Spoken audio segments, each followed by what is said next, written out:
Hello everyone, আসসালামু আলাইকুম। পরন্ত বিকালে আমরা চলে আসলাম আমাদের কদমের জমিতে।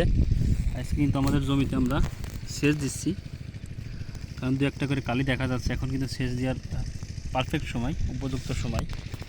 এই জন্য কিন্তু আমরা জমিতে সেচ দিচ্ছি, আপনাদের দেখানোর জন্য আসলাম। এবার আধুনিক পদ্ধতিতে কিন্তু কদম চাষ করেছি, একদম ডিফারেন্ট, সব কিছু কিন্তু আলাদা। এই দেখেন, আমরা কিন্তু পানি দিচ্ছি, আমাদের বেড করা অটোমেটিক, কিন্তু বেড ভিজে যাচ্ছে, একটা বেড ভিজলে একটা বেডে চলে যাচ্ছে অটোমেটিক। এই দেখেন, এটা কিন্তু দেখানোর জন্য আমি আসলাম। এই দেখেন, আসলে খুব সুন্দর দেখা যাচ্ছে। মাশাআল্লাহ, এখন পর্যন্ত খুব ভালো আছে। আজকে আমরা সেচ দিচ্ছি, সেচের আগে আমরা 2-3 দিন আগে কিন্তু আমরা একটা ওষুধ স্প্রে করেছিলাম, সেটা আপনাদের বলা হয় নাই। সেটা হচ্ছে রূপলাল, 100 গ্রাম রূপলাল দিয়ে আমরা 3 গ্রাম করেছিলাম, অর্থাৎ 30 গ্রাম করে গ্রামে।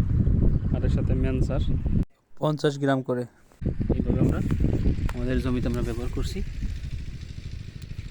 তো মাশাআল্লাহ, খুব চমৎকার আছে এখন পর্যন্ত। তা দর্শক, আমি সেচ দেওয়ার আগে এই কদমের জমিতে আমার এখানে প্রায় 66% মতো হবে, আমি 4 কেজি দস্তা দিয়েছি।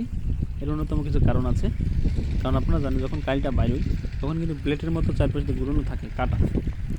এর অন্যতম কারণ হচ্ছে দস্তার অভাবে কিন্তু এই সমস্যাটা হয়, আর পোকের কারণে। এই দুইটার কারণে কিন্তু অ্যাডজাস্ট করে এই সমস্যাগুলো হয়। এই জন্য আমরা কিন্তু এই সেচে, দ্বিতীয় সেচে কিন্তু আমরা দস্তা দিয়ে কিন্তু সেচ দিয়েছি। আপনারা পারলে এর সাথে ফ্লোরান, দানাদার যে ফ্লোরান আছে সেটা আপনারা অ্যাডজাস্ট করে দিতে পারেন, দিয়ে কিন্তু সেচ দিতে পারেন।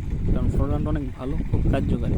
মানে এখন দিলে অনেক পোকামাকড় কিন্তু মারা যাবে এবং ফসলটা কিন্তু সুস্থ এবং সুন্দর থাকবে। এই জন্য কিন্তু আমি ব্যবহার করেছি। আসলে আমি ক্ষুদ্র একজন মানুষ, তেমন কিছু জানি না, যাই জানি সেটা আপনাদের সাথে শেয়ার করার চেষ্টা করি। অর্থাৎ দর্শক, এই জমিতে আমি যখন তৃতীয় স্প্রে করব তখন আমি কী ওষুধ দেয় সেটা আপনাদের আমি কিন্তু একদম সরাসরি দেখাবো। আজকে যেহেতু পানি দিচ্ছি সেটা দেখানোর জন্য কিন্তু আমি আসলাম। তো দর্শক, সবাই ভালো থাকবেন, সুস্থ থাকবেন।